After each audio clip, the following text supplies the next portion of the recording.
ॐ सहना भवतु सहनौ भुनक्तु सह वीर्यं करवावहै तेजस्विनावधीतमस्तु मा विद्विषावहै। ॐ शान्तिः शान्तिः शान्तिः।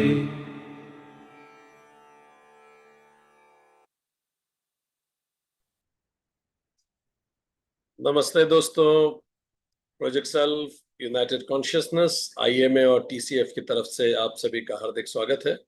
दोस्तों, हम लोग उपनिषद सीरीज का अध्ययन कर रहे हैं और आज 35वां सेशन है। हम लोग कठोपनिषद पढ़ रहे हैं।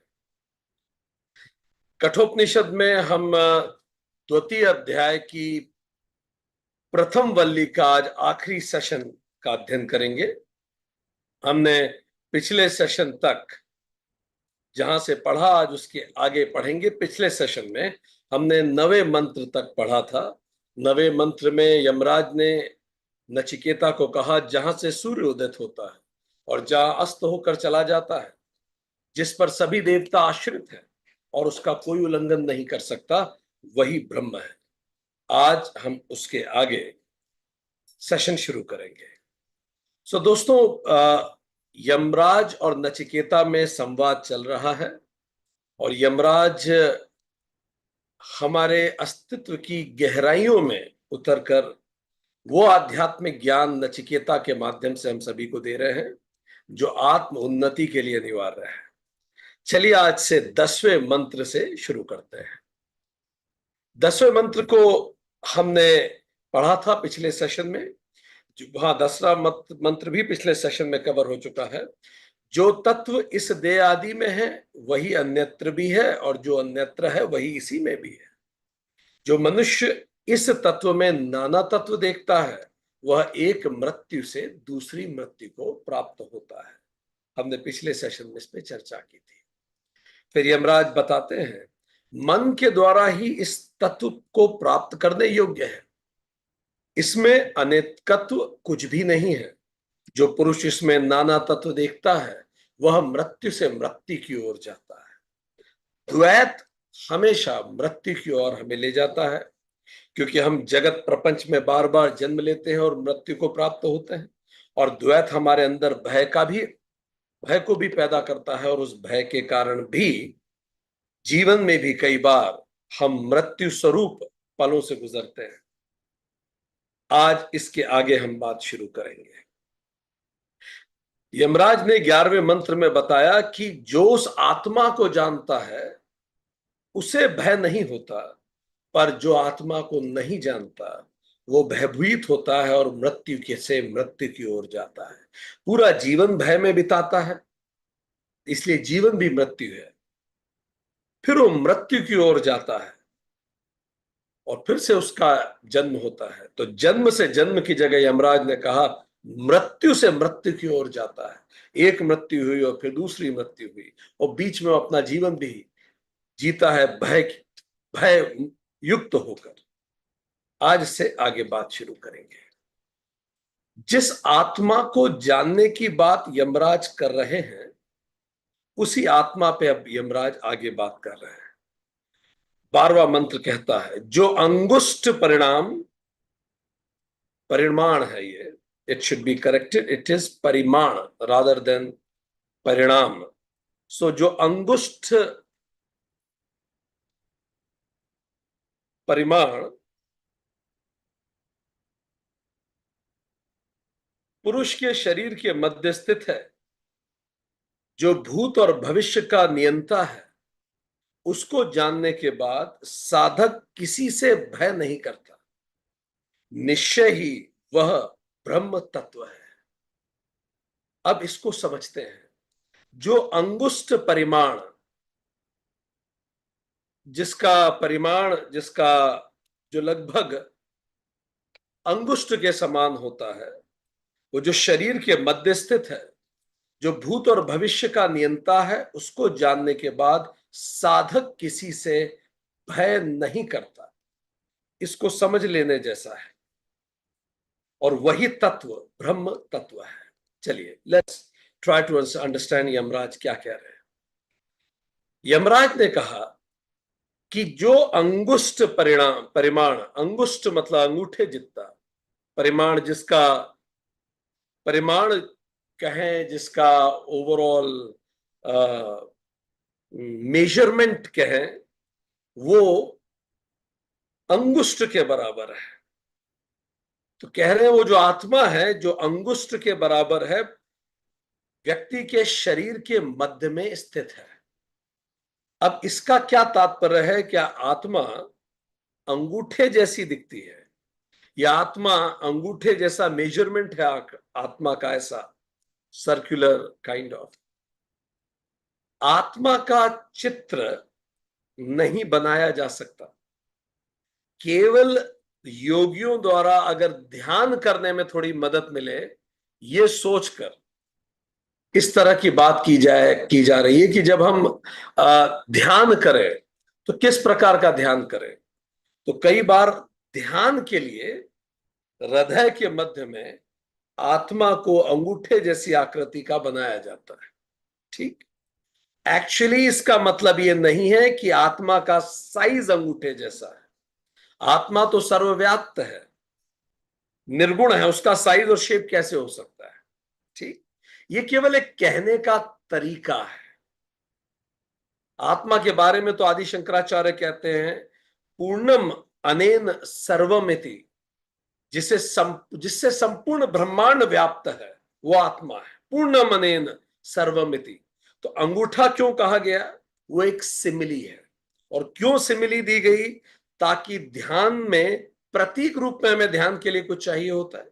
ठीक है, ये ध्यान के लिए कहा था है ना, यथा भिमत ध्यानात व अर्थात, मतलब स्वरुचि की किसी वस्तु पर ध्यान करा जाए।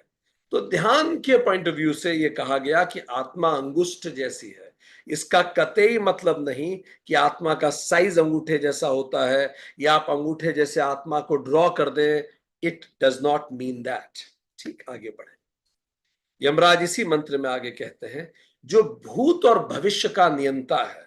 हम इस बारे में डिटेल में पर चर्चा कर चुके हैं कि जो ईश्वर है वो कंट्रोलर है, यूनिवर्सल लॉज है। ठीक, तो यहां आत्मा को उसी ईश्वर स्वरूप भी माना गया। ठीक, और फिर यमराज कह रहे हैं उसको जानने के बाद साधक किसी भी प्रकार का भय नहीं करता। एक बार उस आत्मा को साधक जान ले तो किसी प्रकार का भय नहीं होता, जो अंगूठे जैसा हृदय के मध्य में है। यह ध्यान के लिए विचार किया गया। गुरुदेव रविंद्रनाथ टैगोर कहीं लिखते हैं कथा में कि एक सुबह सुबह मैं निकला मेरे घर से, बारिश का मौसम था, पानी गिरा हुआ था। तो मैंने पास में एक डबरे में पानी भरा हुआ देखा। दिन का समय हो रहा था। उसमें मैंने सूरज को चमकते हुए देखा, सूरज का प्रतिबिंब देखा। फिर थोड़ी देर बाद मैंने पोखर में भी पानी भरा देखा, उसमें भी सूरज चमकता देखा। थोड़ा आगे गया तो तालाब में भी सूरज ही चमक रहा था। पास में कुआं था, मैंने झांका तो उसमें भी समुद्र चमकता था, सूरज चमकता था। समुद्र में भी मैंने सूरज को चमकता हुआ पाया। उस दिन मुझे मानो अचानक उपनिषदों के वो सेंटेंस सहसा मेरे अंदर उठ उठ गए, जिसमें उपनिषद कहते हैं वही परमात्मा सभी के भीतर प्रकट हो रहा है। जैसे एक ही सूर्य डबरा, पोखर, तालाब, कुआं और समुद्र सब में रिफ्लेक्ट होता है, इसी प्रकार वही परमात्मा हम सब में प्रकट होता है। पर रविन्द्रनाथ आगे इंटरेस्टिंग बात कहते हैं कि मैंने देखा कि पोखर में मटमैला सा सूरज था, कुएं में थोड़ा काला सा सूरज दिखा, समुद्र की लहरों पे चमकीला सा सूरज दिखा। जैसा पात्र था मुझे वैसा सूरज दिखा। ये बिल्कुल सच बात है। जैसे हम पात्र होंगे हमें वैसे सूरज दिखेगा। जिसकी रही, जिसकी जैसी मति होती है उसको वैसा ही परमात्मा दिखता है।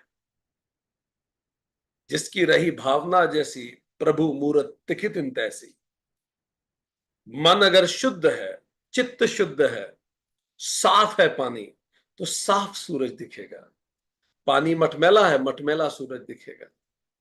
पानी स्थिर है, स्थिर सूरज दिखेगा। पानी में उछल कूद, उछल पुथल है, उथल पुथल है, उथल पुथल वाला सूरज दिखेगा। किंतु अशुद्धि पात्र की है, और पात्र की अशुद्धि, अगर पोखर में मटमैला पानी है, इससे सूरज मटमैला नहीं हो जाता। इससे सूरज मटमैला नहीं हो जाता।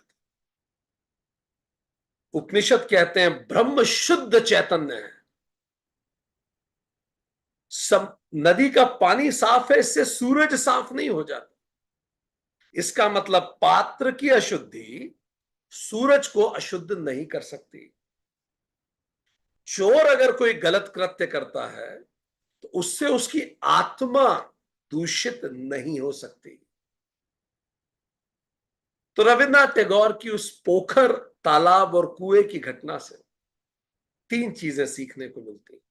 पहला, वो एक ही आत्मा है जो हम सब में रिफ्लेक्ट होती है। पोखर, तालाब, कुआं, समुद्र हम लोग ही तो हैं। दूसरा, इसलिए अद्वैत है, हम सब एक हैं। दूसरा, हम में से कुछ पोखर हो सकते हैं, कुछ मटमैले हो सकते हैं, कुछ शुद्ध हैं, कुछ में हलचल बहुत है, तो उन्हें सूरज वैसे ही दिखेगा। हमें परमात्मा वैसे ही दिखता है जैसे हम होते हैं। और तीसरा, हमारी अशुद्धि उसको अशुद्ध नहीं करती, क्योंकि वो तो रिफ्लेक्ट होता है मात्र, और वो अंगुष्ठ मात्र हम सब में अंदर है। जैसे अंगूठे जैसा साइज ध्यान के लिए, जैसे सूरज रिफ्लेक्ट होता है, हम सब के अंदर रिफ्लेक्ट हो रहा है। और वही जो हम स्वयं हैं, भूत और भविष्य का नियंता है। कैसे भूत भविष्य का नियंता, आगे समझते हैं। अगले मंत्र में, मंत्र जो अगला है, उस अगले मंत्र में यमराज और गहराई से बताते हैं 13वें मंत्र में कि किस प्रकार हम उसको पा सकते हैं। तो 13वां मंत्र अब हम पढ़ना शुरू करते हैं। यमराज 13वें मंत्र में कहते हैं, वो हृदय में अंगुष्ठ परिमाण वाला, यहां भी ये गलती है,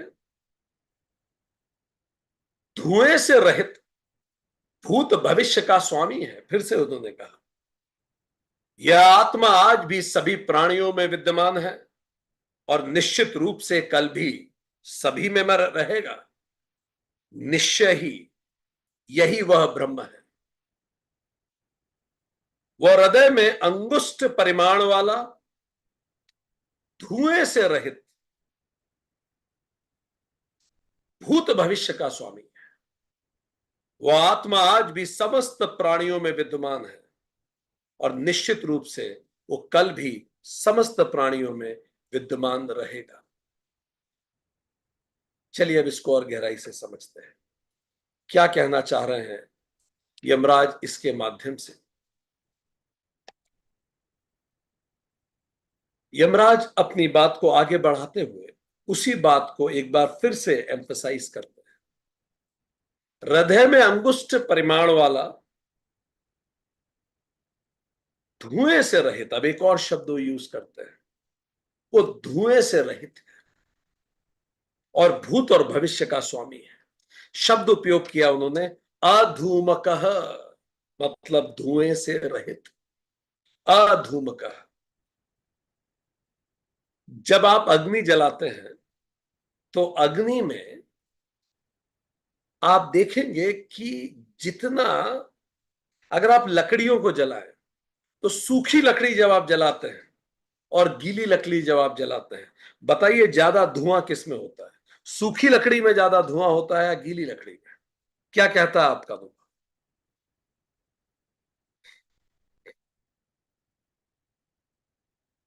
सूखी लकड़ी में ज्यादा धुआं होता है अब गीली लकड़ी में? बिल्कुल ठीक। क्यों गीली लकड़ी में ज्यादा धुआं होता है बताइए? क्यों होता है गीली लकड़ी में ज्यादा धुआं? Exactly, exactly. उसमें मॉइस्चर होता है।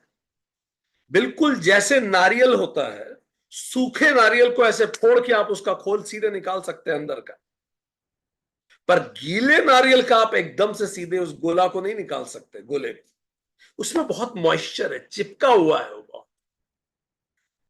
इसी तरह से हम में से कुछ लोगों के मन में जगत के लिए बड़ा चिपकन है, चिपका हुआ है हमारा मन जगत से, आसानी से निकलता नहीं है वो, बहुत चिपका है।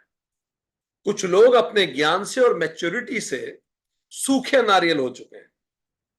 ठीक, इससे उम्र का कोई लेना देना नहीं है, वो सूखे नारियल है, खट से निकाला जा सकता है, समय आने पर खट से उठ के चल देंगे। सूखे नारियल है। गीले नारियल की पकड़ बहुत है, बहुत खुरचना पड़ता है तो भी पूरा नहीं निकलता। तो हम में से कुछ लोग गीले नारियल हैं, कुछ सूखे नारियल हैं। जगत प्रपंच को त्याग ऑलरेडी चुके हैं, पर अभी हैं जगत में तो जी रहे हैं। और कुछ लोग इसकी यात्रा के बीच में। जब गीला नारियल है या गीली लकड़ियां हैं, उसमें बड़ा मॉइस्चर है, चिपकन है जगत के लिए। तो इसमें क्या होगा, जब आप जलाएंगे तो बड़ा धुआं निकलेगा। तो धुआं हमेशा अशुद्धि के कारण निकलता है। जितनी अशुद्धि उतना ईंधन, जितना ईंधन उतना धुआं। जितना ईंधन होगा उतना धुआं होगा। हमारे अंदर बहुत सारी वासनाओं का ईंधन भरा हुआ है। जब समय हमें जलाता है, तपाता है, अनुभव हमें तपाते हैं, बहुत धुआं निकलता है। जितना धुआं निकले, जाने उतनी पकड़ थी। हमारे आसपास हर चीज जाने वाली है, जाने के लिए ही बनी है। सब रेलवे स्टेशन पे बैठे हैं, हर वस्तु, व्यक्ति रेलवे स्टेशन पे बैठी है अपना समय बोर्ड करने के लिए। हर चीज एक्सपायरी टैग के साथ है, इंक्लूडिंग व्यक्ति। पर फिर भी अगर हमारी आसक्ति बहुत मजबूत है, तो जब वो जाएगी, डिपार्चर होगा व्यक्ति का, वस्तु का, तो बहुत धुआं निकलेगा, बहुत धुआं निकलेगा। जितना धुआं निकले, आपका आईफोन गिर गया, कितना धुआं निकला आप, आपकी कार पे डेंट पड़ा, कितना धुआं निकला आप, आपको इस बार लॉस हो गया बिजनेस में, कितना धुआं निकला आप। देखिए, सुधार के प्रयास करना बिल्कुल अलग बात है और धुआं निकलना बिल्कुल अलग बात है। आपको बिजनेस में लॉस हुआ, सुधार का प्रयास कीजिए, पर जो धुआं निकलता है, गुस्सा आ रहा है, मन कहीं नहीं लग रहा, इरिटेशन हो रहा है, ये दिखा रहा है आसक्ति कितनी गहरी है, कितना ईंधन भरा पड़ा है। हम सब तपाए जाते हैं,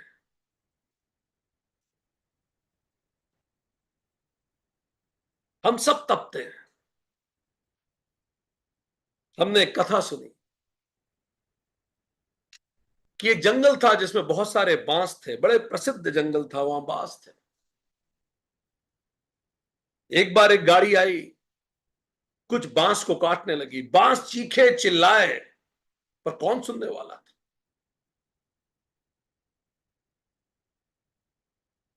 बहुत उनको उनकी जड़ों से काटा गया, बहुत चीखे, दर्द हुआ उन्हें, और उनको एक एक करके काट काट के ट्रक में लाद दिया गया। जब वो बांस काटे जा रहे थे, दूसरे कुछ बांस तो सहम गए डर के मारे, और कुछ हंस रहे थे कि हम बच गए, सुकून मना रहे थे कि हम बच गए, ये कट गए। ले जाया गया उस बांस, और वहीं रात को जहां ले जाया गया, जंगल में कैंपिंग भी हुई। उनको वहां से ले जाया गया इंडस्ट्री, जो जंगल में ही थी कहीं दूर, वहां इन बांसों को सुखाया गया, धूप में रख दिया गया, कटे हुए बांसों, सूख गए सारे। फिर इनको आग में तपाया गया, चीखे ये बांस, जब इन्हें आग में तपाया गया, उनकी चीखों से सारा जंगल सहम गया। कुछ ये भी मना रहे थे, हम बच गए, देखो ये चले गए। कुछ धन्यवाद दे रहे थे कि हम बच गए। बहुत तपाया गया,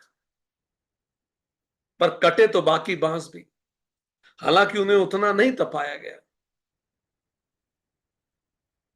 तो ये जो बांस जिसको सबसे ज्यादा तपाया गया था, कुछ विशिष्ट बांस निकाले गए उन बांसों में से जिनको सबसे ज्यादा तपाया गया।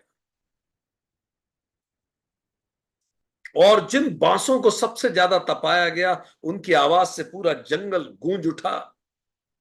उसके बाद उन बांसों से कोई कभी नहीं मिला। सब अलग अलग अपनी यात्राओं पे निकल गए। बहुत साल बाद एक बहुत बड़े ऑडिटोरियम की दीवारों पर बाकी बांस भी जो बच गए थे उनको भी ठोक दिया गया। पूरी ऑडिटोरियम की दीवारों पर वो बांस लगे हुए थे, कीलों से ठुके हुए। एक दूसरे को हाय हेलो भी कहते थे कि हम उस जंगल में साथ में थे, याद है। अचानक उस ऑडिटोरियम में 5,000 लोग आए। सारे बांसों को लगा आज तो कुछ बड़ा होने वाला है। ऑडिटोरियम फुल था। 5,000 लोग, और वो भी बड़े बड़े गणमान्य अतिथि थे। सब बैठे, बड़ा अच्छा अरेंजमेंट। बांस भी इंतजार कर रहे थे क्या होने वाला है। अचानक पूरे 5,000 लोग खड़े हुए और एक व्यक्ति मंच पे आया। उसको देखते ही सारे लोग खड़े हुए। उन्होंने झुक के उसे प्रणाम किया। सारे व्यक्तियों की आंखों में उस व्यक्ति के लिए अत्यधिक प्रशंसा और आदर का भाव था। सारे बांस जो दीवार पे चुने हुए थे, उनको लगा ये व्यक्ति बहुत ही महत्वपूर्ण व्यक्ति है। 5,000 गणमान्य महत्वपूर्ण लोग इसका आदर करते हैं। वो व्यक्ति विराजमान हो गया। अचानक वो व्यक्ति खड़ा हुआ जिसके लिए सब खड़े हुए थे, और एक महिला प्लेट में, सोने की प्लेट में रेशम के कपड़े से ढका हुआ कुछ लेके आ रही थी। प्लेट इस व्यक्ति को दे दी गई जो मंच पे था। उस व्यक्ति ने उस प्लेट को सर पे लगाया और रेशम के कपड़े को हटाया, और उसके अंदर एक बांसुरी रखी थी। उस बांसुरी को देखते ही सारे बांस पहचान गए, ये वही बांस है जिसको सबसे ज्यादा तपाया गया था, जो चीखा था, जो चिल्लाया था, जो रोया था। और उस व्यक्ति ने उस बांसुरी को उठा के अपने सर पे रखा, उसको प्रणाम किया, उसका तिलक किया, उसको नमन किया। 5,000 लोगों ने जिसका नमन किया, उसने उस बांसुरी को नमन किया, और वो नमन करने वाले व्यक्ति का नाम था हरि प्रसाद चौरसिया। और बांसुरी वही बांसुरी थी जो तपी थी समय की आग में। परमात्मा हम में से भी कुछ लोगों को चुनता है दोस्तों, जीवन रूपी जंगल से काटता है। कई लोग छोटी उम्र में काट लिए जाते हैं, कई लोग अलग अलग उम्र में कटते हैं। परमात्मा हमें तपाता है, तब तक तपाता है, अंदर की सारी चीजें निकाल देता है, आर पार कर देता है। अंदर जितनी वासनाएं भरी हैं सब निकल जाएं। जब तक इतनी बार धोखा मिलेगा, इतनी बार लोग छोड़ के जाएंगे, इतनी बार उथल पुथल होगी जीवन में कि जिसकी आसक्ति पकड़ी वो छूटा, जिसका साथ पकड़ा वो छूटा। अंततः यह समझ में आएगा कि साथ केवल उसी का पकड़ा जा सकता है जो अनित्य है। बाकी सारे नित्य साथ जो है वो छूटने के लिए ही बने हैं, और वो तब तक छीनेगा जब तक अंतिम वासना भी खत्म ना हो जाए, ताकि फिर हम बांसुरी बन जाए, हम इस प्रकृति की लय में एक हो जाए। फिर वो हमें हमें फूकेगा खुद, वो हमें प्राण फूकेगा। और जब हमें वो प्राण फूकेगा तो हमारे अंदर से जो आवाज निकलेगी वो ब्रह्मनाद होगी, वो आकाशवाणी होगी। जैसे जो नानक कहते थे, सारी वासनाएं नानक के अंदर की निकली। फिर नानक ने जो बोला वो गुड़बाणी थी। जैसे उपनिषदों के ऋषि, सारी वासनाएं निकल गई अंदर से। फिर जो उन्होंने बोले, जो उन्होंने देखा, वो वेद था। आदि शंकर रामकृष्ण परमहंस, ये वही बांसुरियां ही हैं तो दोस्तों, जो अकर्म को प्राप्त हो गए, वो शुद्ध बांसुरी बन गए। मुझे कुछ नहीं चाहिए परमात्मा, तू जैसा रखे मैं बिल्कुल वैसा तेरे से राजी, तेरी रजा में मेरी रजा है। पर वो बांस जो इस जलन से, इस तपन से भागते हैं, वो अपने आप को बांसुरी होने की संभावनाओं को समाप्त कर देते हैं। तो इस जगत में अरबों बांस हैं, पर कुछ ही बांसुरी बनेंगे, और प्रक्रिया हमने आपको बता दी। यही प्रक्रिया है, इसी प्रक्रिया को एक्सपेरिमेंट कॉल्ड अर्थ कहते हैं। इसीलिए तो हम इस धरती पे आए हैं कि इस प्रक्रिया से सीखें, धुआं कम निकले। जैसे जैसे वासनाएं कम होंगी, धुआं निकलना कम हो जाएगा। जीवन में उपद्रव तो भी होंगे, पर जब जीवन में उपद्रव होंगे, प्रपंच होगा, तो धुआं उतना नहीं निकलेगा। शांत भाव से हम देखेंगे, ठीक है भाई, एक साल बहुत कमाया था, इस साल उतना नहीं कमा पाया, प्रयास तो किया था, करेंगे, सुधार करेंगे। बहुत सम्मान मिला जीवन में, अपमान भी होगा तो ठीक है, इसको भी महसूस करना चाहिए। याद कीजिए, ये जो धुआं है हमने बताया, ये वासना का धुआं है। बस ये खत्म हो जाए। 4 इंप्यूरिटीज हैं जिससे धुआं निकलता है। कौन सी 4 इंप्यूरिटीज हैं? याद कीजिए, योग सूत्र 1.24, क्लेश कर्म विपाक आशय ही अपरामृष्ट पुरुष विशेष ईश्वर। ईश्वर की फॉर्मूला क्या है, हम पढ़ चुके हैं योग सूत्र में। ईश्वर इक्वल्स टू जीव, मतलब हम, माइनस 4 चीजें। हम में से 4 चीजें निकाल दें तो ये बांसुरी है, कृष्ण की बांसुरी है। कौन सी 4 चीजें? क्लेश, अविद्या, अस्मिता, राग, द्वेष, अभिनिवेश, 5 क्लेश, ये निकाल दिए जाए। अस्मिता निकलेगी कैसे? जब तक अहंकार पे चोट नहीं पहुंचेगी। अहंकार कोई छोड़ने को तैयार होता है क्या? राग कैसे खत्म होगा? समझा समझा के थक गए उपनिषद, पर पकड़े हुए हैं जोर से, एक दिन तो छीनना पड़ेगा। तब समझ में आएगा उसके बिना भी जीवन है, उसके अतिरिक्त भी जीवन है। कर्म, मैं ही सोचता हूं मैं ही सब कुछ हूं। एक बार मैं कर करके मर गया और कुछ नहीं हुआ, तो विराट कोहली की तरह समझ में आएगा, करवाने वाला भी वही है। मैं खेल सकता तो खेल ही लेता, पूरा वर्ल्ड कप कुछ रन नहीं बना पाया, और परमात्मा ने आशीर्वाद दिया तो फाइनल में रन बना लिए। चांस की बात है, करता भी नहीं मैं। क्लेश, करता, कर्तापन, कर्मफल वो मेरे कंट्रोल में ही नहीं, सोचना ही नहीं। चौथा, वासना। ये 4 चीजें, क्लेश, कर्म, विपाक मतलब कर्मफल, आशय ही मतलब वासना, अपरामृष्ट, अछुआ रहा हो, जो अछूता हो इससे, वो तो ईश्वर है। ईश्वर तो अछूता ही है, और हम कौन हैं? हम में चारों हैं, पर खींच खींच के निकाला जाएगा, समय तपाएगा।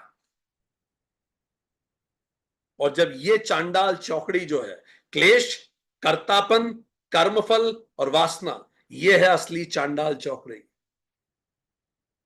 यही ईंधन है, इसी के कारण धुआं निकलता है जब जीवन हमें तपाता है। तो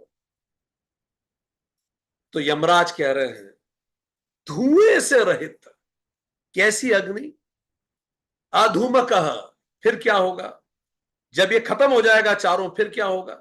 फिर जो भी परिस्थिति आएगी, रामकृष्ण परमहंस को कैंसर हो गया, उन्होंने कहा, प्रभु जैसी तेरी मर्जी, जब तक रखना है रख, जब उठाना है उठा ले। ठीक, जो कर सकते हैं वो कर रहे हैं, बाकी जो होना है वो तो होगा। इसको व्यवसाय में ले जाइए, जो कर सकते हैं करेंगे, बाकी जो होना है वो होगा। सब स्वीकार है। जो अपरामृष्ट हो, अधूमक, यमराज कह रहे हैं, धुआं रहित, ईंधन रहित अग्नि, वासना रहित प्रकाश। याद कीजिए योग सूत्र 1.36, मेडिटेशन का एक तरीका क्या बताया गया था? विशोका व ज्योतिष्मति, शोकातीत उज्जवल प्रकाश पर ध्यान कीजिए, जो आपके अंदर शोक से परे उज्जवल प्रकाश है। ठीक। तो अब यमराज भी वही कह रहे हैं, ईंधन रहित अग्नि या वासना रहित प्रकाश, अविद्या रहित जीव, ऐसा जीव ही ईश्वर है और ईश्वर ही भूत भविष्य का स्वामी है। तब उस जीव को याद आता है, मैंने ही तो कितने जन्म लिए, मैंने ही तो ये लाइफ प्लान बनाया था ताकि मैं ही सीख सकूं। अचानक मैं गुलाम से स्वामी हो जाता हूं। और यमराज क्या कह रहे हैं, यह आत्मा आज भी प्राणियों में विद्यमान है और निश्चित रूप से कल भी विद्यमान रहेगा। स एव अध स स्व। गीता याद कीजिए 2.16, न असतो विद्यते भावो न अभावो विद्यते सतः। जो सत है, जो नित्य है, उसका कभी असत नहीं हो सकता, वो कभी खत्म हो ही नहीं सकता। कृष्ण अर्जुन में कहते हैं, तू निर्भीक होके लड़, तेरे अंदर जो नित्य है वो कभी अनित्य नहीं हो सकता, कोई उसे खत्म नहीं कर सकता। जो वास्तव में तू है उसे ना कोई मार सकता है, ना कोई हरा सकता है, ना कोई गला सकता है। तू भिड़ जा, अपने कर्म में भिड़।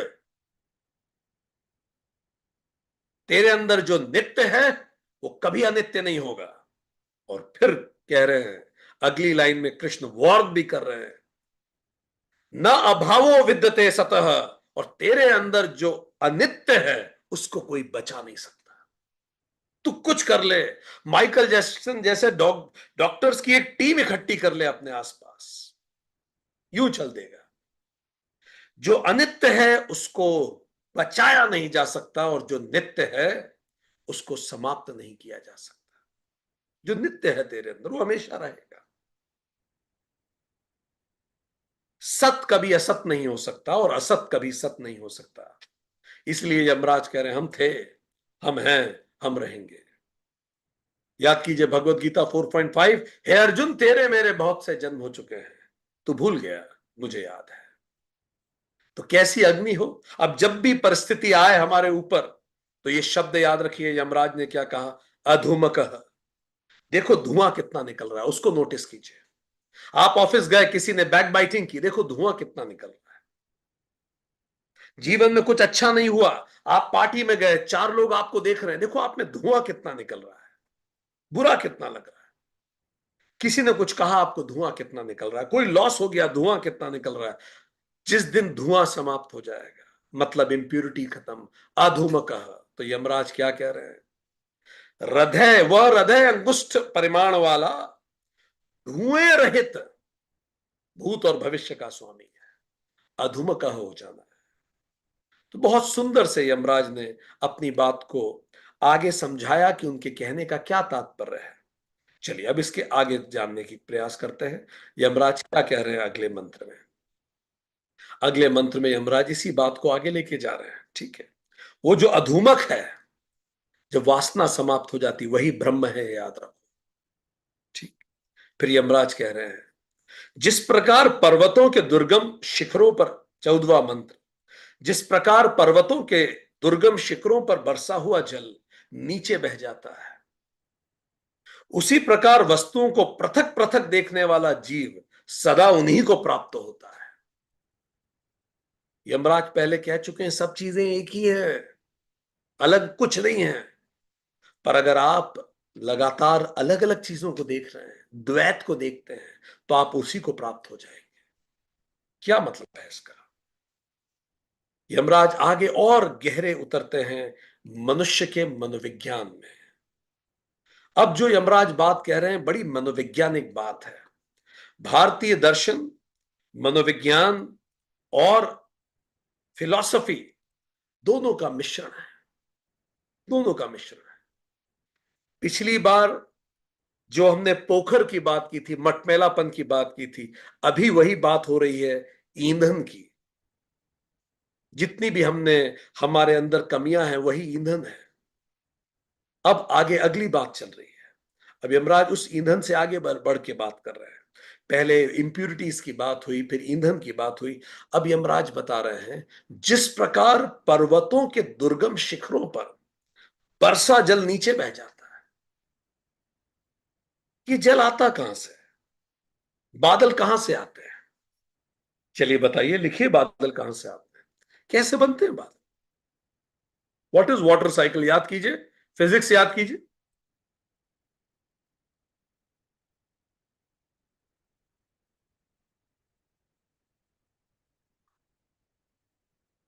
फ्रॉम वेयर दिस वाटर, ये बादल आते कहां से? हम्म,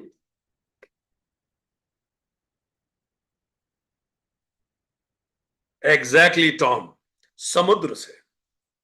तो क्या करना होता है, समुद्र तप करता है, तो समुद्र से बादल बनता कैसे है? हाँ एग्जैक्टली विनीता, वाटर इवोपरेट होता है। इवोपरेट कब होता है वाटर? वाटर इवोपरेट कब होता है? कब होता है वाटर इवोपरेट? क्या चाहिए होता है इवोपरेशन के लिए? एग्जैक्टली exactly, सूर्य की गर्मी, ताप। तो कहानी कहां से चालू हो रही है? वही बांस से बांसुरी बनने के ताप से चालू हो रही है। प्रक्रिया क्या है बांस की बांसुरी बनने की? सागर जो है वो तप करता है, तपता है सूरज के नीचे। जब वो तपता है तो जो ग्रॉस वाटर है उसमें रूपांतरण होता है, वो हल्का होता है। पानी भारी है, अहंकार भारी होता है। वाष्प तो दिखती भी नहीं है, हल्की है। पानी का रूप होता है, वाष्प का तो कोई रूप नहीं है। सगुण पानी लगभग निर्गुण वाष्प बन जाता है, सृष्टि के साथ एकाकार हो जाता है, अपने अहंकार को त्यागता है और हल्का हो जाता है। तो समुद्र, पूरा समुद्र हल्का नहीं हो पाता। लोगों ने अहंकार पकड़े रखे हैं, पूरे बांस बांसुरी कभी नहीं बनते, पकड़ा हुआ है अहंकार। कुछ कुछ मॉलिक्यूल्स निर्धारित करते होंगे, परिपक्व हो गए होंगे, उस तप से वाष्प बन जाते हैं, हल्के हो जाते हैं, अपना अहंकार छोड़ते हैं। अहंकार क्या है? अहंकार सब तरह का, जाति का, धर्म का, लिंग का, हर तरह की आइडेंटिटी, सारे लेबल्स निकाल के फेंकते हैं। सागर अपनी आइडेंटिटी फेंकता है निकाल के। सागर कितनी ताकतवर है, भगवान राम तक नमस्ते करते हैं सागर को। इतना ताकतवर सागर अपनी लेबल निकाल के फेंकता है, अब मैं सागर नहीं। जैसे ही सारे लेबल खत्म, तुरंत वो भाप बन जाता है और सृष्टि के साथ एकाकार हो जाता है। जैसे ही वो सृष्टि के साथ एकाकार होता है, ऊपर उठना शुरू होता है, उसकी उन्नति होती है। तो वाष्प क्या है? सागर का तप ही वाष्प है। ठीक, अब ये वाष्प ऊपर उठती है। ये वाष्प बनी कैसे? सूर्य के प्रकाश से। सूर्य कौन है? उपनिषद हो सकते हैं, गुरु हो सकते हैं, परिस्थिति हो सकती है, जो भी तपाए आपको, हर वो चीज जो आपको तपाती है। ऐसी परिस्थिति आ गई, मानो आप सूरज आपको भाप बनाने को तैयार है। क्या आप तैयार हैं? कोई व्यक्ति बहुत करीबी था, वो एक्सपायर हो गया, बिजनेस में लॉस हो गया, रिश्ता टूट गया, पसंद की चीज टूट गई, कुछ ऐसा इररिपेरेबल लॉस हो गया। इसका मतलब तेज गर्मी पड़ी है अब जीवन में, वो भाप बनाने के लिए आई है आपको। क्या आप तैयार हैं? अब जैसे ही हम भाप बनते हैं, हम ऊपर उठते हैं, वाष्प ऊपर उठती है, प्रगति होती है उस व्यक्ति की, सिद्धियां मिलती हैं उसे, सम्मान मिलता है उसे। अब जैसे जैसे व्यक्ति ऊपर उठता है, कुछ वाष्प ऐसी होती है जो गौरवान्वित हो जाती है उस बलिदान प्रतिष्ठा में। अच्छा, इतने लोग मेरा सम्मान कर रहे हैं, अरे वाह भाई, हम तो बड़े हो गए बहुत। और जैसे ही वो गौरवान्वित होती है, भारी हो जाती है फिर से। तो गौरवान्वित वाष्प को ही बादल कहते हैं। अब ये टपक पड़ते हैं नीचे, फिर से वो पानी बन जाता है। याद कीजिए, उपनिषदों ने को योग सूत्र ने कहा था, छिद्रों से झांकती है वासना। आपने अगर सिद्ध भी कर लिया तो भी वासना छेदों से झांकती रहेगी, अलर्ट रही है। आप जैसे ही ऊपर उठे फिर से भारी हो गए, गर्व आ गया, अहंकार आ गया कि मैं तो सबसे ऊपर हूं। फिर से वो पानी बन गए, और जैसे ही पानी बने फट से नीचे टपके, तेजी से नीचे गिरे। कितने लोग आपने देखे तेजी से नीचे गिरे, हाइट्स से नीचे गिरे। और नीचे किस पे गिरे? पर्वतों के शिखरों पे गिरे। यहीं से यमराज कहानी शुरू कर रहे हैं। यमराज कह रहे हैं जैसे बारिश की बूंदें पर्वतों के शिखरों पे गिरती है, वो गिर पड़े। अब जैसे ही गिरे तो इतनी सारी पर्वतों में जो मिट्टी विट्टी है, सबसे बहते हुए अशुद्ध तत्वों में मिल गए, अशुद्धियां आ गई। और उसी अशुद्धि के कारण पर्वतों से पानी कैसा बहता है? अलग अलग दिशाओं में, कुछ इधर बह गया, कुछ उधर बह गया। और उस अशुद्ध तत्व से वो खुद को पृथक समझता है। ये अशुद्धियां क्या है? काम वासना। तो काम वासनाएं, हर तरह की कामनाएं जो है, कामनाएं वासनाएं, ये अशुद्धियां हैं। हम पृथक समझ, सारी अलग अलग तरफ बहने लगी। ठीक, ये बहता हुआ जल चट्टानों से टकराया, जोर जोर से ठोकरें खाई इसने, क्योंकि समय तो ठोकर देगा। हम यहां पैदा ही सीखने के लिए हुए हैं। अपेक्षा मत कीजिए जीवन बड़ा शांतिपूर्ण बीते। अगर शांतिपूर्ण बीते तो हम बता रहे हैं आप क्या करने वाले हैं। चलिए सोचिए, अगर जीवन पूरा शांतिपूर्ण बीते तो हम क्या करेंगे? हम अच्छी सी पढ़ाई करेंगे, एक अच्छे से कॉलेज से पढ़ाई कर लेंगे, उस कॉलेज को टॉप कर लेंगे, ठीक है। उसके बाद एक अच्छी सी जगह शादी कर लेंगे, उसके बाद बच्चे पैदा हो जाएंगे, फिर बच्चों से भी यही करवा देंगे, फिर 2 बड़ा घर बना लेंगे, 4 फार्म हाउस कर लेंगे, 25 कारें खरीद लेंगे, 25 जगह घूमने चले जाएंगे, 100 फोटो फेसबुक पे डाल देंगे, और उसके बाद बच्चों से भी ये करवा के माता पिता की सेवा कर लेंगे, ये सब कर देंगे, सब कुछ करके इस दुनिया से चल देंगे। इससे क्या सेंस है बताइए? क्या होगा इससे? फिर से आइए, फिर यही करिए। We have greater potentials, we have greater potentials. वो तभी मैनिफेस्ट होंगे जब हम स्टेटस को चैलेंज किया जाएगा, हम पत्थरों से टकराएंगे, फिर समझ में आएगा। फिर ये नहीं तो फिर जीवन क्या है? क्योंकि हमने तो पढ़ाई में यही पढ़ा था, अच्छे से प्लेस हो जाओ लाइफ सेटल है, प्लेसमेंट हो गया लाइफ सेटल है, शादी हो गई लाइफ सेटल है, बच्चे हो गए लाइफ सेटल है। पर लाइफ है कि सेटल होने का नाम ही नहीं ले रही है। फिर क्या करें?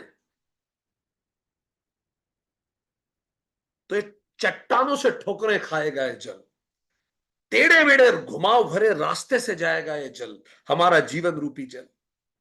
और धीरे धीरे धीरे धीरे इतनी रगेड़े पड़ेंगी कि वो परिपक्व होने लगेगा। इसीलिए देखिए, टीनेजर्स को जल्दी गुस्सा आ जाता है, परिपक्व लोग जल्दी गुस्सा नहीं करते, परिपक्व होने लगे, फिर वो शांत हो जाएगा। अभी जो नदी पहाड़ों पे थी, अब वो नदी प्लेन की नदी हो जाएगी। गंगा को देखिए, प्लेन कितनी शांत से बहती है, हिल पे गंगा का पेस देखिए कितना तेज है, प्लेन में शांत हो जाती है। मैच्योर हो गए अब।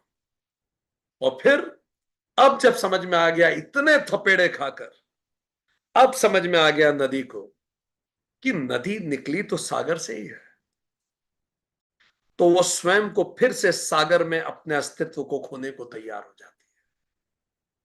और नदी फिर सागर के पास पहुंचती है, और नदी का बहाव सागर के पास फिर से तेज हो जाता है। मानो एक मैच्योर मैच्योर साधक मुमुक्षुत्व के साथ दौड़ लगाने को तुला हुआ है अपना अस्तित्व मिटाने के लिए, सागर में अस्तित्व मिटाने के लिए। और सागर अपना अस्तित्व मिटाने को तैयार है भाप बनने के लिए। ये एक साइकिल है पूरी। This is how it works. तो यमराज कह रहे हैं कि ये जो पर्वतों से जल बहता है कचरा लेकर, इसीलिए अलग अलग दिशाओं में बह जाता है। जिसके मन में कचरा है वो कचरा ही देखेगा, यमराज आगे कह रहे हैं। जिसके पास कचरा है वो कचरा ही देखेगा। यमराज ने आगे क्या कहा, बड़ा इंटरेस्टिंग लाइन है। उसी प्रकार वस्तुओं को पृथक पृथक देखने वाला उन्हीं को प्राप्त होता है। You hit what you see, you become what you think. फिर से रिपीट कर रहे हैं, लाइन बड़ी कीमती है। वस्तुओं को पृथक पृथक देखने वाला उन्हीं को प्राप्त हो जाता है। आप द्वैत को देखें, आप द्वैत को प्राप्त हो जाएंगे। आप जो देखेंगे आप वो प्राप्त बन जाएंगे। हमने पहले भी बताया था, फॉर्मूला 1 में बार बार कोच बोलता है कि कोने में रखे हुए ऑब्स्टिकल्स को मत देखना, बिल्कुल सेंटर लाइन पे देखना, क्योंकि आपकी स्पीड 300 किलोमीटर पर आवर की स्पीड है। अगर आपने ऑब्स्टिकल को देखा इतने में तो आप उसमें घुस जाओगे जाके। यू हिट व्हाट यू सी। केवल बीच की येलो लाइन पे नजर रख के कार चलाना, ऑब्स्टिकल्स मत देखो। Because you hit what you see, you become what you think. Obstacles नहीं अपॉर्चुनिटीज देखो जब जीवन में परेशानियां आए, लिमिटेशंस नहीं लर्निंग्स देखो जब जीवन में परेशानियां आए, प्रॉब्लम्स नहीं पॉसिबिलिटीज देखो जब जीवन में समस्याएं आए, डिविजन्स नहीं डिवाइन को देखो जब जीवन में समस्या आए।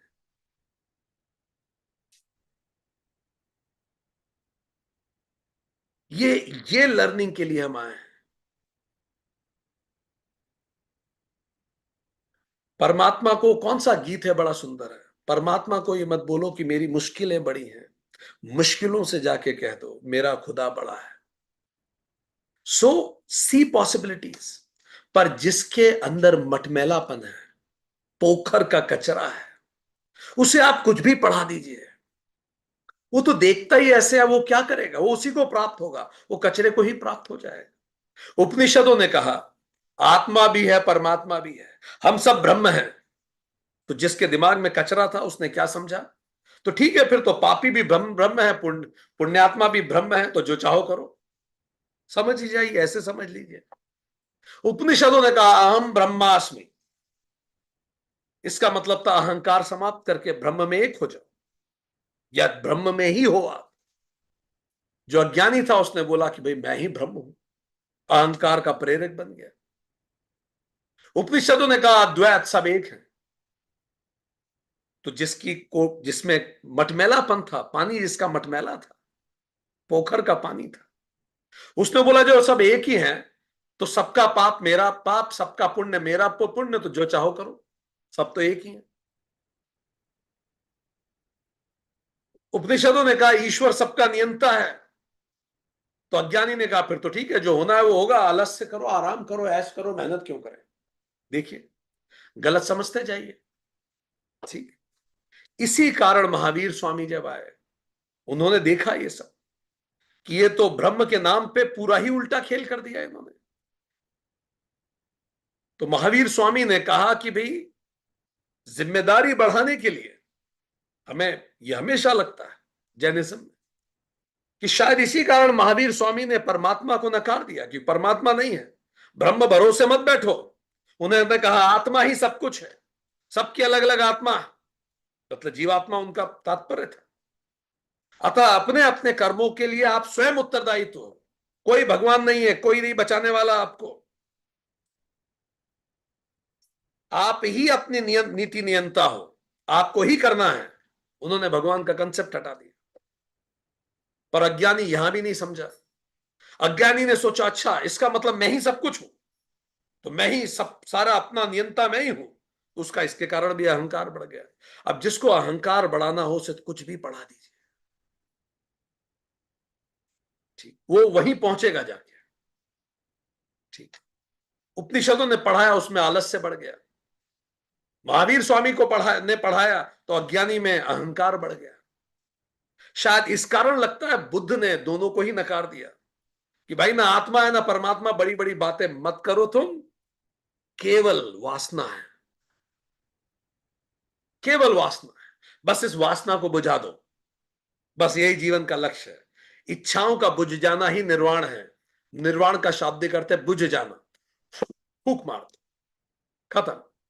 कोई उसको कोई वासना नहीं बची। वासना खत्म तो ईंधन खत्म, ईंधन खत्म तो अग्नि खत्म, अग्नि खत्म तो शून्य। तो बुद्ध ने बोला एक विराट शून्य है,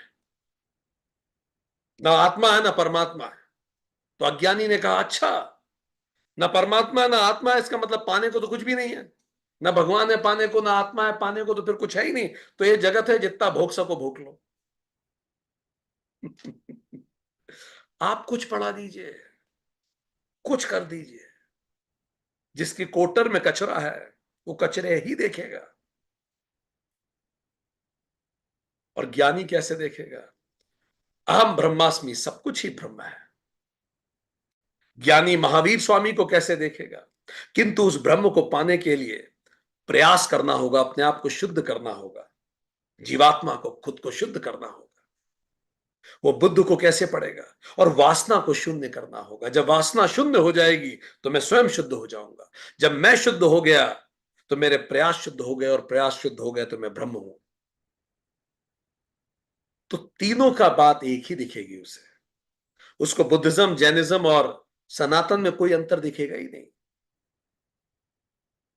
उसको नदी, सागर और वर्षा तीनों जल ही दिखेंगे। हर तरफ आप देखिए, ईस्ट और वेस्ट के विचारों में अंतर हो। उपनिषद ने कहा तुम परम शुद्ध आत्मा हो, तो अज्ञानियों ने कहा अच्छा ये तो फिर सही है, कितने ही पाप करो हम तो परम शुद्ध हैं, हम तो डिक्लेयर्ड शुद्ध हैं। वो हमने आपको जोक नहीं सुनाया था कि एक वो आदमी हत्या करके जज के सामने पहुंच गया। उसने बोला गीता में लिखा आत्मा ना पैदा होती है ना मरती है, तो मैंने तो किसी की हत्या ही नहीं की, वो तो शरीर मरा है उसका। तो जज ने भी कहा कि ठीक है, फिर मैं आपको कोई सजा नहीं दे रहा, आत्मा को कोई सजा भी नहीं हो सकती, इसके शरीर को फांसी पे टांग दो। ठीक। सो अज्ञानी ऐसा है। ईसाई धर्म ने कहा कि तुम पापी हो, बहिष्ठ से निकाल दिया गया था तुम्हें, भगवान ने फेंक दिया था तुम्हें ऊपर से नीचे, क्योंकि तुमने गलत काम किए, इसीलिए गलत काम नहीं करना। ठीक। ओरिजिनल सिन वो था। तो अज्ञानी ने कहा ठीक है, फिर जब सब पापी हैं तो हम भी पाप ही करें। फिर अज्ञानी ने क्या कहा, अरे जब भगवान के सामने व्यक्ति, हम लोग पाप करने से नहीं चूके तो इंसान के सामने कहां से चूकेंगे? तो ठीक है, फिर चले, चलने दे जैसा चल रहा है। यमराज क्या कह रहे हैं? पृथक पृथक वस्तुओं को देखने वाला उन्हीं को प्राप्त होता है। आप जैसे देखते हैं आप उसी को प्राप्त कर लेंगे। हमने क्यों कहा यह मनोविज्ञान है? बड़ी भारी रिसर्च हुई है मनोविज्ञान में इस विषय पर कि क्या यह सत्य है। क्या आप जैसे देखते हैं, क्या वास्तव में आप वही उसी को प्राप्त कर जाते हैं जो भी आप देखते हैं? क्या यह सत्य है? Lots of research have taken place, और रिसर्चर्स ने बताया है कि it is absolutely correct. Neural plasticity पे भारी रिसर्च हुई। और रिसर्च क्या हुई कि एक बंदर था, बंदर को वो अपने एक हाथ से बहुत फ्रीक्वेंटली कोई काम करता था, तो ये पाया गया कि वो बंदर जिस हाथ से बार बार काम करता था, ये बड़ा इंटरेस्टिंग है, उसके ब्रेन में वो जो मोटर कंट्रोल थे उस हाथ के, वो ज्यादा एक्सपैंड हो गए। इसका मतलब जो आप बार बार करते हैं आपका ब्रेन तक उस अनुसार बदल जाता है। ये रिसर्च डॉक्टर माइकल ने की है। एंड ये रिसर्च का फाइंडिंग ये है, our repetitive thoughts and behaviour can physically change brain structure. Can you imagine this? जो आप बार बार सोचेंगे आपके न्यूरल पाथवेज वैसे ही बन जाएंगे दोस्तों। आप सोचते रहिए यार मैं तो बीमार रहता हूं, आप रहेंगे बीमार। ठीक। जो लोग ये सोचते हैं उनको खुद से पूछना चाहिए क्या ये सोचने का कोई फायदा मिल रहा है उन्हें? क्या फायदा है सोचने से? आप जब भी नेगेटिव सोचते हैं किसी के भी बारे में, आपके न्यूरल पाथवेज बनते हैं, और वो ब्रेन में परमानेंट पाथवे बन रहे हैं। Permanent means they will change. वो फिक्स पाथवे बन गए अब आपके। इसको कहते हैं न्यूरल प्लास्टिसिटी। पहले ये माना जाता था कि एक उम्र के बाद ब्रेन अलग तरह से नहीं डेवलप हो सकता, बट देन अब ये बताया गया कि ब्रेन पूरी उम्र, होल एज ब्रेन चेंज होता है। और उस किससे होता है? आप कैसे सोचते हैं। ठीक, इसको एपिजेनेटिक्स भी कहते हैं। इवन आपके जीन्स तक में चेंज हो सकता है आपकी सोच के कारण। तो जितने लोग यहां बैठे हैं, अगर कोई नेगेटिव सेल्फ टॉक करता है, खुद को बुरा बोलता है, दूसरों को बुरा बोलता है, अपने आप को संभालिए। यमराज कह रहे हैं फिर से, आप जो देखेंगे उसी को पा जाएंगे, जो भिन्न भिन्न देखता है उसी को पा जाता है। What you see you will hit. एक और रिसर्च हुई, डॉक्टर रॉबर्ट के मर्टॉन ने रिसर्च की है, 1948 में रिसर्च हुई। सेल्फ फुलफिलिंग प्रोफेसी पे रिसर्च हुई। रिसर्च ने बताया कि एक व्यक्ति का जो बिलीफ है और एक्सपेक्टेशन है, ठीक, भले वो सही हो या गलत हो, वो वास्तव में सच हो जाती है। आपकी खुद से जो बिलीफ है, आपके खुद के बारे में जो बिलीफ्स है, वो वास्तव में सच हो जाएंगे। ठीक, और इसका दूसरों पे भी असर पड़ता है। दूसरे अगर लगातार आपके बारे में पॉजिटिव सोचेंगे तो आप में वो पॉजिटिव चीजों का संचार होगा। जैसे एक टीचर अगर लगातार किसी स्टूडेंट के बारे में सोचेगा, ये तो गिफ्टेड स्टूडेंट है, बहुत होनहार है, तो उसका व्यवहार उस स्टूडेंट के प्रति बड़ा एनकरेजिंग हो जाएगा। वो स्टूडेंट को ज्यादा प्लेटफॉर्म देगा, ज्यादा मौका देगा अपनी बात बताने के, ज्यादा अप्रिशिएट करेगा, और अंततः क्या होगा, स्टूडेंट वास्तव में बेहतर हो जाएगा। ठीक, so if you believe you will succeed, you will succeed. If you believe you will fail, you will fail. Subconsciously हमारा ब्रेन इसी तरह से काम करता है। प्लासिबो इफेक्ट का आपने नाम सुना ही होगा। यमराज यही कह रहे हैं, आप जैसे देखेंगे आप उसी को प्राप्त करेंगे। प्लासिबो, जब डॉक्टर दवाई देता है, अगर आपको डॉक्टर में भरोसा है तो दवाई काम कर जाएगी, भले वो आपको चीनी की गोलियां दे दे। और अगर आपको डॉक्टर में भरोसा नहीं है तो शायद दवाई काम ना करे। प्लासिबो, इसीलिए कहा गया गुरु में विश्वास रखिए। आपका विश्वास काम करता है। रिसर्च ने पाया है, जिन पेशेंट्स को क्रोनिक पेन होता था, जब उन्हें वो डॉक्टर दवा देता था जिस डॉक्टर पे वो विश्वास करते थे, वो जल्दी हील हो जाते थे। घर में माता पिता को आप जब अपने हाथ से दवाई देंगे, अपने हाथ से उनको पानी पिलाएंगे, वो उनके सेहत को जल्दी सुधार करेगा। प्लासिबो।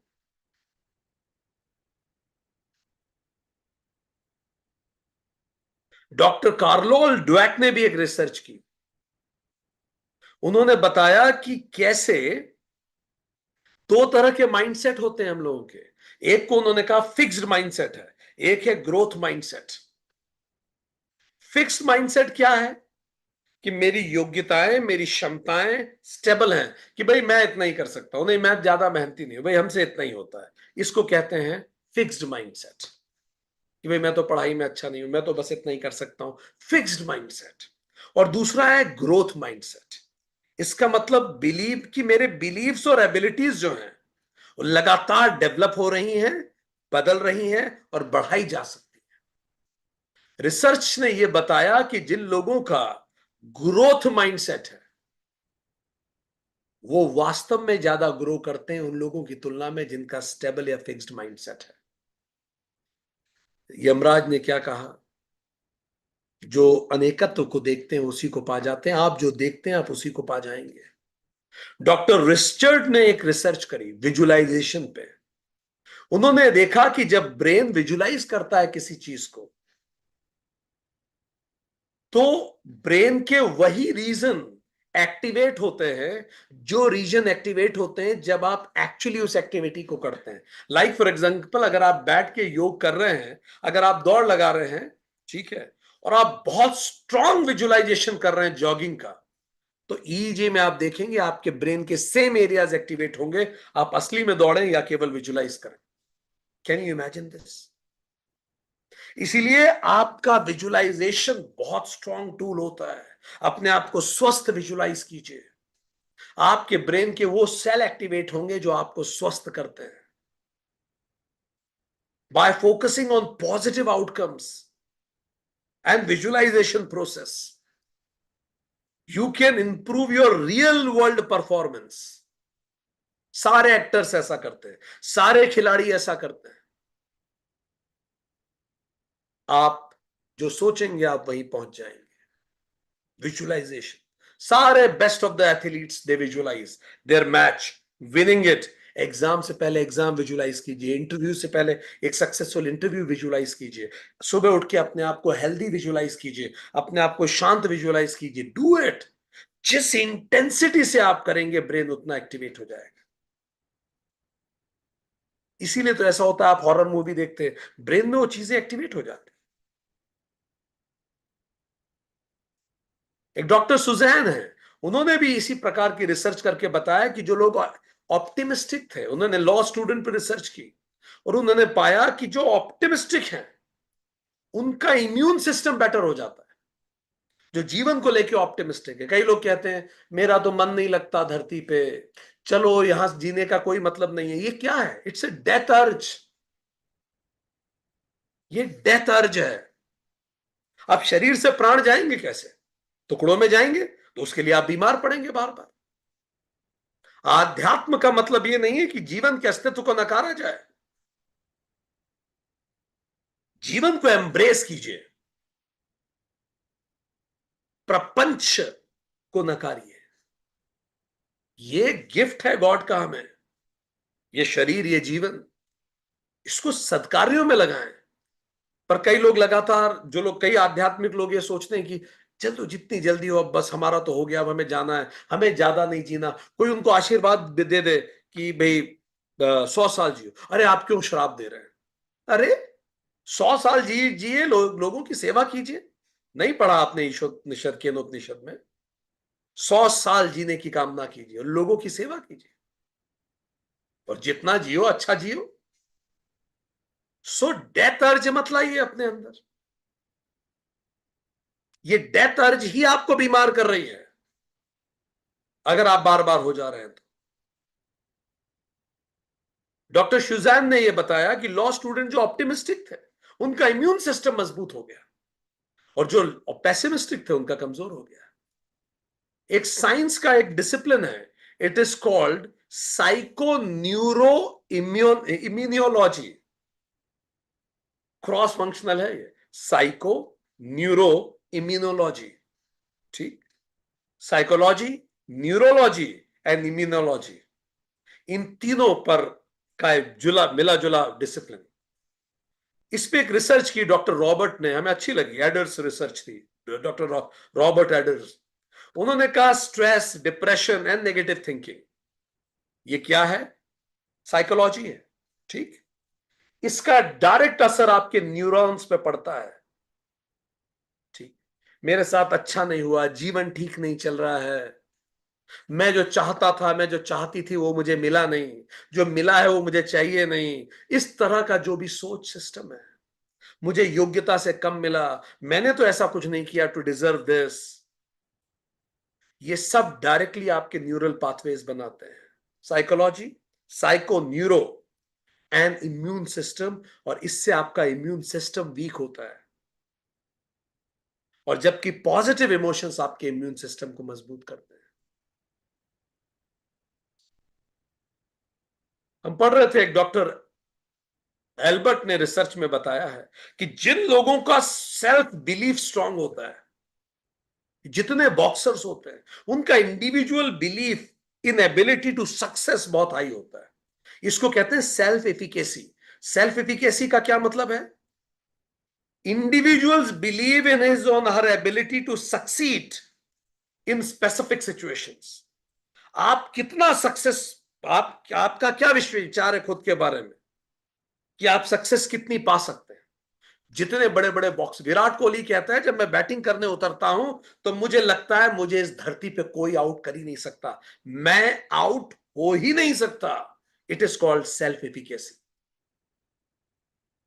ये ओलंपियंस यूं ही नहीं कर लेते ये सब. Very strong self efficacy needed. Means self efficacy, I repeat, it refers to an individual's belief in their ability to succeed in specific situations. Higher self efficacy, higher achievement होता है। यमराज यही कह रहे हैं, वो उसी को पा जाएंगे जिसके लिए वो निकले हैं। यमराज की लाइन हम कोट करें, पृथक पृथक देखने वाला जीव उन्हीं को प्राप्त हो जाता है, because you get what you think. Fine. अब अगले मंत्र में देखते हैं यमराज आगे क्या कहते हैं। यमराज ने कहा कि उन सदा उन्हीं को प्राप्त हो जाता है। अब यमराज अगले मंत्र में और बहुत महत्वपूर्ण बात हमें बता रहे हैं। ये इस वल्ली का अंतिम मंत्र है। यमराज इस मंत्र में कहते हैं, हियर इट इज। तो यमराज कहते हैं, हे गौतम, जिस प्रकार शुद्ध जल में डाला हुआ शुद्ध जल वैसा ही हो जाता है, उसी प्रकार ज्ञानी, कोई ज्ञानी मुनि की आत्मा परमात्मा स्वरूप हो जाती है। हे गौतम, जिस प्रकार शुद्ध जल में डाला हुआ शुद्ध जल वैसा ही हो जाता है, उसी प्रकार ज्ञानी मुनि की आत्मा परमात्मा स्वरूप हो जाती है। यह अंतिम मंत्र है। क्या कहना चाह रहे हैं यमराज इसके द्वारा? बहुत सुंदर बात यमराज ने उसी बात को आगे जोड़ते हुए कही। यमराज ने कहा, जिस प्रकार शुद्ध जल में डाला हुआ शुद्ध जल वैसा ही हो जाता है, उसी प्रकार ज्ञानी की आत्मा परमात्मा स्वरूप हो जाती है। शुद्ध जल में जब आप शुद्ध जल डालते हैं तो पता ही नहीं पड़ता। इसका क्या मतलब? यदि मैं चाहता हूं कि वो जो शुद्ध जल है परमात्मा, उसमें मैं मिल जाऊं, मैं उस जल में एकाकार हो जाऊं, तो इसके लिए क्या आवश्यक है? लिखिए चैट बॉक्स में, व्हाट इज मस्ट। क्या आवश्यक है? अगर मैं चाहता हूं कि मैं शुद्ध में मिल जाऊं तो क्या आवश्यक है?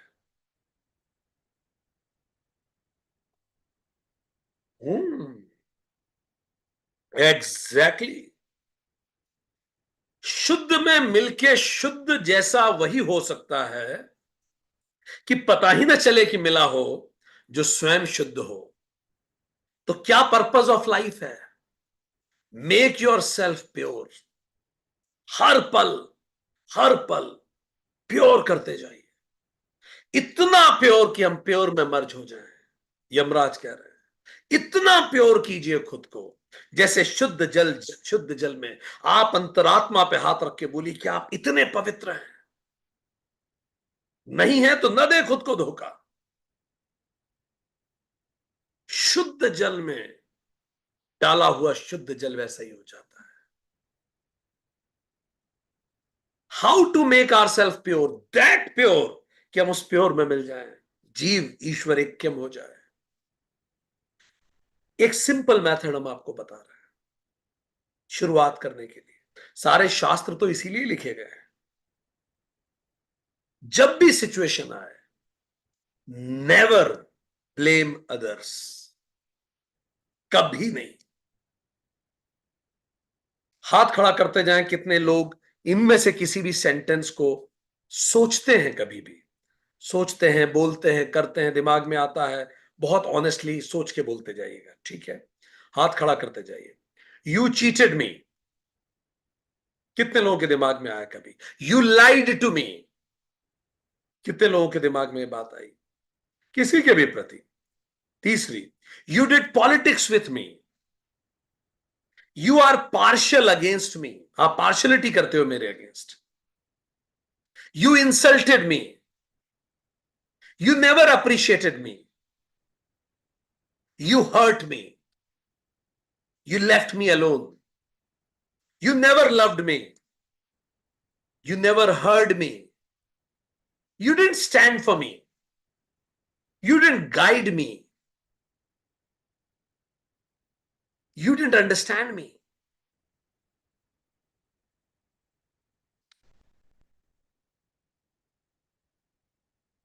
Hmm? Hmm? Hmm? इस सब चीजों में कॉमन चीज क्या है बताइए? ये सारे सेंटेंस में कॉमन क्या है? लिखिए चैट बॉक्स में, क्या लगता है आपको इन सारे सेंटेंस में कॉमन क्या है?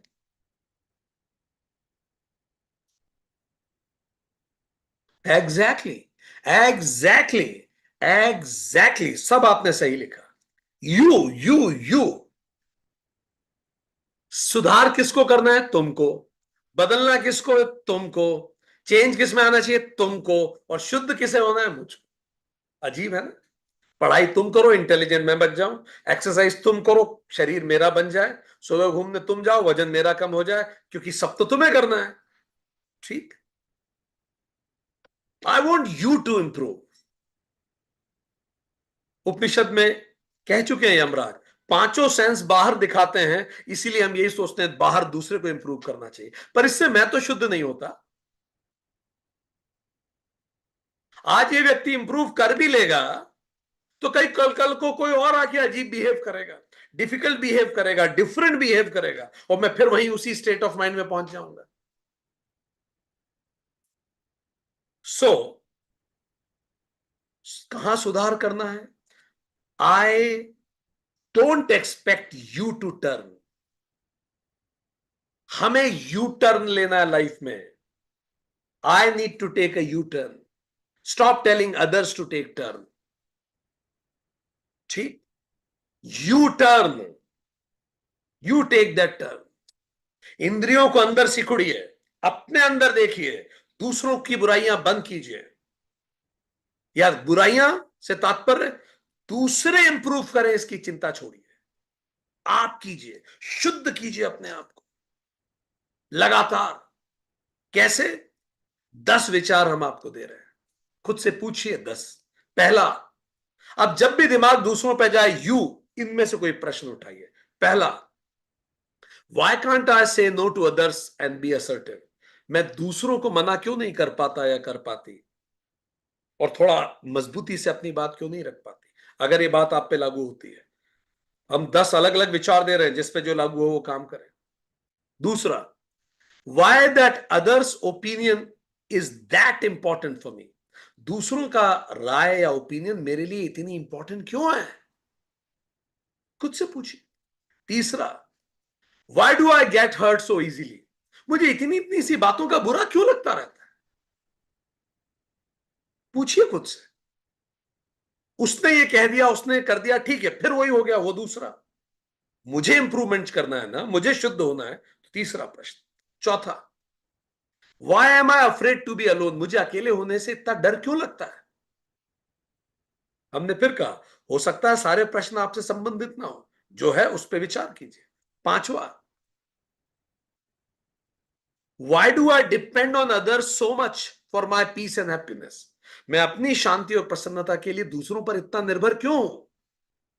कि वो कुछ करेगा तो ही मुझे अच्छा लगेगा या करेगी, वो नहीं करे तो मुझे बुरा लग रहा है।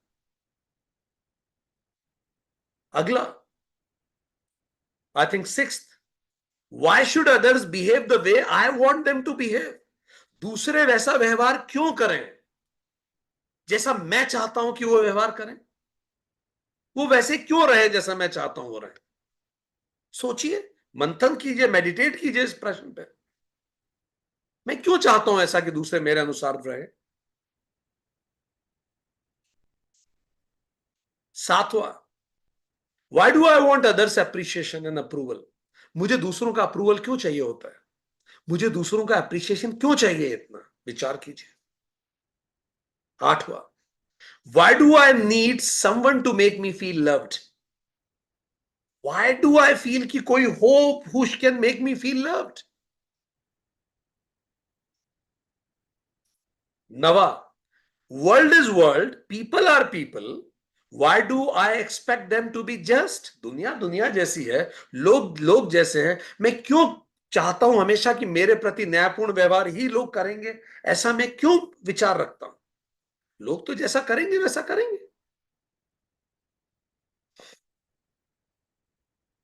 Last, am I perfect that I expect others to be perfect. क्या मैं पूरा परफेक्ट हूं कि मैं दूसरों से अपेक्षा करूं कि वो परफेक्ट हो जाए?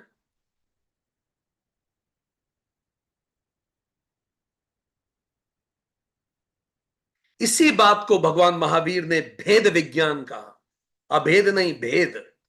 लगातार भेद करिए, अपनी इंप्यूरिटीज हटाते जाइए, अशुभ को हटा के शुभ लाइए, पाप हटा के पुण्य, असाधुता हटा के साधुता, आसुरी प्रवृत्ति हटा के दैवीय प्रवृत्ति, अनित्य हटा के नित्य, निरंतर छानते जाइए। एक छलनी लीजिए, उसमें छानते जाइए, और फिर छलनी हटा दीजिए। अगर कुछ नहीं निकल रहा है मतलब आपकी छलनी गलत है। अगर कुछ नहीं निकल रहा है, कई लोग इस नोशन में रहते हैं कुछ नहीं निकल रहा है, हाँ, आप छन्नी गलत है फिर आपकी। अगर कुछ भी नहीं निकल रहा अभी, और महीन छन्नी लीजिए, फिर निकलेंगे कचरे, क्लेश निकलेगा, कर्म कर्तापन निकलेगा, कर्म फल निकलेगा, वासना निकलेगी, अहंकार निकलेंगे, सारे कंकड़ निकलेंगे। महीन करते जाइए। पहले अपने कर्मों पे, पहले अपने शब्दों पे बागडोर छानिए, कर्मों को छानिए, विचारों को छानिए, डीप वासनाओं को छानिए, सबको छानिए।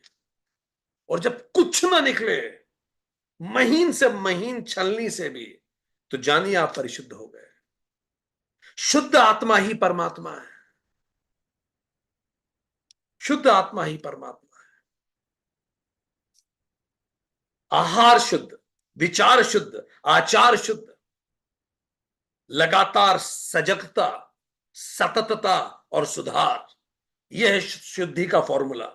सजगता, be aware about, be conscious about your behaviour all the time. सजगता, सततता, राउंड द टाइम, रेगुलर ये कीजिए, सततता कंटिन्यूअस कीजिए इसको। सतर्कता बनाए रखिए, सजगता, सततता भी रहनी चाहिए, कंटिन्यूअस, एंड सुधार, करेक्शन। सो कंटिन्यूअस कॉन्शियस करेक्शंस से शुद्धि आती है, तब शुद्धि आती है। एक गांव में एक आर्टिस्ट आया, बड़ा जबरदस्त आर्टिस्ट था। तो लोगों ने कहा कि आप कृष्ण की बालपन का चित्र बनाइए। तो आर्टिस्ट ने कहा कि मुझे इंस्पिरेशन चाहिए, कोई किसी बच्चे को बुलाओ, उसको देख के बनाऊंगा। तो कई बच्चे आए, एक मोहक सा बच्चा था। उस बच्चे को देख के उसने बोला ठीक है मैं इसको देख के बनाता हूं। उसने उसको देख के कृष्ण के बचपन की, बाल कृष्ण की चित्र बनाए, बहुत सुंदर, अत्यधिक सुंदर बनाया। तो लोगों ने उसे मंदिर में स्थापित कर दिया। फिर लोगों ने उन्हें कहा कि अब एक कंस का भी बनाओ। उसने बोला कंस के लिए मुझे इंस्पिरेशन चाहिए, कोई कंस जैसा व्यक्ति ला दो, बना दूंगा। लोग, कई लोगों को लेके आए, ये बहुत बुरा है, वो बहुत बुरा है, पर उसको, किसी को भी देखता था ऐसा लगता नहीं था कि ये बुरा है इतना। उसको हर व्यक्ति में कुछ ना कुछ अच्छा दिखता ही था। तो बड़ा मुश्किल हो गया। एक दशक बीता, 2 दशक बीत गए, हजारों लोगों से मिल चुका, कंस जैसा फील ही नहीं आया। तीसरा दशक आधा हो गया। अब गांव वाले चाहते तो थे ही, तो एक बार उसको जेल लेके गए कि यहां देख लो भाई, ये दुर्दांत, सबसे दुर्दांत कैदी है इस जेल में, यहां देख लो। उस जेल में एक कैदी दिखा। उस कैदी को देख के उसके मन में हाँ ये ठीक है। तो उस कैदी को कुछ समय के लिए पैरोल पे बाहर लाया गया चित्र के लिए। उसने उस कैदी को देख के चित्र बनाया, बिल्कुल विभत्स। उस कैदी के अंदर जो नकारात्मकता थी, उससे उसे इंस्पिरेशन मिली कर्ण की, कंस की। उसने कंस बनाया बड़ा विभत्स। फिर दोनों पेंटिंग जैसे ही सामने रखी गई, कैदी फूट फूट के रो दिया। तो लोगों ने पूछा क्या हो गया। तो रोते रोते कैदी ने बोला ये तो मेरी ही पेंटिंग है। वो जो बच्चे की पेंटिंग थी ना, कृष्ण की। तो कैदी ने रोते हुए बोला कि मैं ही कृष्ण हूं, मैं ही कंस हूं। तो आर्टिस्ट ने बोला हाँ, हमारे कर्म ही हमें कृष्ण बनाते हैं, हमारे कर्म ही हमें कंस बनाते हैं। अपने आप को तब तक छानते जाएं जब तक हम कृष्ण ना हो जाए, कृष्णमय ना हो जाए। आज के लिए इतना ही। एक क्विक रिवीजन लेंगे और देखेंगे हमने क्या पढ़ा। तो यमराज ने कहा कि अंगुष्ठ परिमाण जो हमारे मध्य में स्थित है, वही भूत भविष्य का नियंता है। इसका मतलब जब हम ध्यान लगाएं तो उस अंगुष्ठ जैसी आत्मा पर ध्यान लगा सकते हैं। पर वही एक आत्मा वो सूरज की तरह सभी पोखरों में, तालाबों में है। पर हमारा मटमैलापन उसे मटमैला नहीं करता, पर जब हम मटमैले होते हैं तो वो हमारा प्रतिबिंब मटमैला हो जाता है। तो हम गलत देखते हैं, जाकी रही भावना जैसी, प्रभु मूरत दिखी तिन तैसी। आगे यमराज कहते हैं वो हृदय में अंगुष्ठ परिमाण वाला, धुएं से रहित भूत भविष्य का स्वामी है। ये जो धुआं हमारे क्लेश, कर्तापन, कर्मफल और वासनाओं का है, जब ये खत्म हो जाता है, जब लकड़ी सूख जाती है तो केवल अग्नि बचती है। जो मॉइस्चर है हमारे अंदर, ये जो ईंधन है कमियों का, यही जलता है जब समय हमें तप आता है। तब हम बांस से बांसुरी बनते हैं। जितना धुआं उतनी हम में आसक्ति है, अधूमक बन जाए हम। ईंधन रहित अग्नि हो, वासना रहित प्रकाश हो, अविद्या रहित जीव हो। और ऐसा ही अविद्या रहित जीव ही ईश्वर है। हम सबके बहुत जन्म हो चुके। जो नित्य है वो कभी अनित्य नहीं हो सकता, और जो अनित्य है वो कभी नित्य हो नहीं पाएगा। जैसे पर्वतों पर पानी जब बहता है तो पर्वतों का कचरा लेके नीचे उतरता है, हमारा जो कचरा है वही हमें नीचे की ओर लेके जाता है। अन्यथा तो हम सागर, सागर रूपी हमारा अस्तित्व जब तपता है तो हम वाष्प रूप में परमात्मा के साथ एकाकार होने लगते हैं। पर कई बार हम में अहंकार आ जाते हैं, हम फिर नीचे गिर पड़ते हैं। और जब हम नीचे गिर के बहने लगते हैं तो पत्थरों से टकराते हुए हिली रिवर की तरह इतने झंझावातों से गुजरते हैं, फिर मैच्योर होते हैं, गहराई हम में आती है, रिवर इन प्लेन जैसे शांत बहते हैं और हम में मुमुक्षुत्व आता है, और तेजी से हम सागर में फिर से समा जाते हैं। हमारा अज्ञान ही वो कचरा है। जैसे उपनिषद, जैन धर्म या बौद्ध धर्म, सभी मनीषियों ने जो कुछ कहा, हमारे जितने भी अज्ञानी थे उन्होंने उन सब बातों को अलग अलग देखा, और उसी अलग अलग देखने के कारण वो उनसे कुछ सीख ना सके। क्योंकि आप जैसे देखते हैं वैसे ही आप बन जाते हैं। ही यू हिट व्हाट यू सी। यमराज ने कहा पृथक पृथक देखने वाला उसी को प्राप्त हो जाता है। इसीलिए शुद्ध हो जाए, देखने का तरीका बदलें ताकि हम शुद्ध हो, और ताकि शुद्ध शुद्ध जल में मिल जाता है। उसी प्रकार ज्ञानी की आत्मा परमात्मा में स्वरूप हो जाती है, परमात्मा में मिल जाती है। इसीलिए कंटिन्यूअस कॉन्शियस करेक्शन, सतत सजग सुधार करें। यू की जगह खुद में यू टर्न लेके आए। Thank you very much.